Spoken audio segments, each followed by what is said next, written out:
Tempurung buat ibu, Hasan anak satu-satunya Nenek Dullah. Mereka tinggal di desa kecil jauh dari kota. Hasan kecil dibesarkan hingga meraih gelar sarjana. Untuk membiayai anak satu-satunya itu, siang dan malam Nenek Dullah membanting tulang seorang diri. Semua itu dijalaninya demi cintanya kepada suaminya yang telah tiada sejak Hasan baru mulai belajar berjalan. Mengingat ibunya yang telah tua, Hasan yang merasa dibesarkan, memboyongnya ke kota setelah disepakati oleh istrinya tercinta, Minah. Ketika Minah hamil, Nenek Dullah mulai sakit-sakitan dan bahkan muntah darah. Minah mendesak agar ibunya dibuatkan tempat terpisah, karena mungkin ibunya terkena TBC. Ia khawatir jika anaknya nanti lahir bisa-bisa tertular penyakit itu.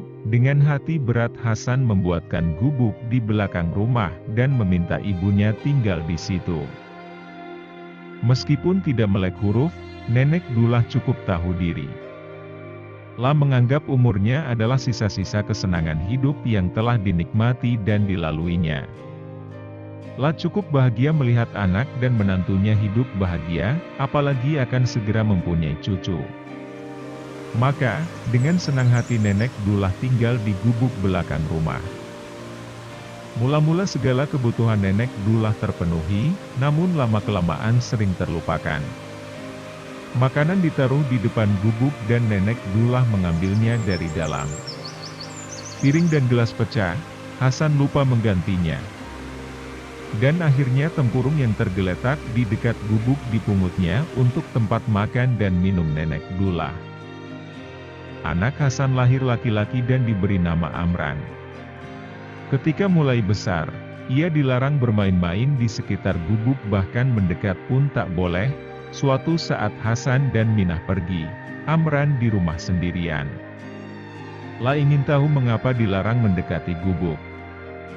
La mengintip ke dalam gubuk dan terlihat ada nenek pucat berambut putih sedang berbaring.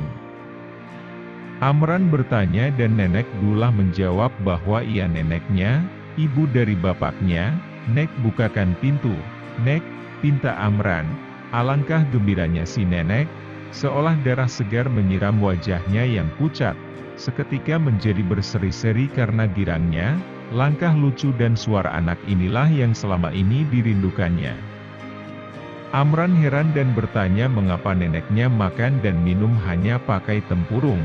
Neneknya menjawab, Amran, nenek orang tua tidak usah pakai piring dan gelas, cukup pakai tempurung ini saja. Amran kembali ke rumah selagi ayah dan ibunya belum pulang. Ia takut, kalau ketahuan pasti dimarahi. Pada suatu hari Amran diajak ayah ibunya berjalan-jalan ke kota. Ia melihat tempurung di dekat selokan, teronggok di antara tumpukan sampah. Ia meminta kepada orang tuanya untuk mengambilkan tempurung itu. Permintaan aneh itu ditolak oleh Hasan dan Minah. Tapi, sambil menangis Amran meminta terus agar diambilkan tempurung itu. Terpaksa ibunya mengambilkan, lalu bertanya, Amran sayang, untuk apa tempurung ini? Tanpa pikir panjang si kecil, Amran menjawab, untuk tempat makan dan minum lu. Kalau sudah tua seperti nenek. Hasan dan Minah sangat heran mendengar jawaban anaknya. Mereka bertanya, mengapa begitu? Bukankah nenek Amran yang tinggal di gubuk belakang rumah, makan dan minum hanya pakai tempurung?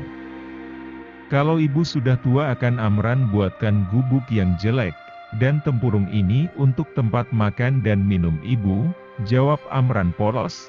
Di siang cerah itu Hasan dan Minah seperti disambar petir.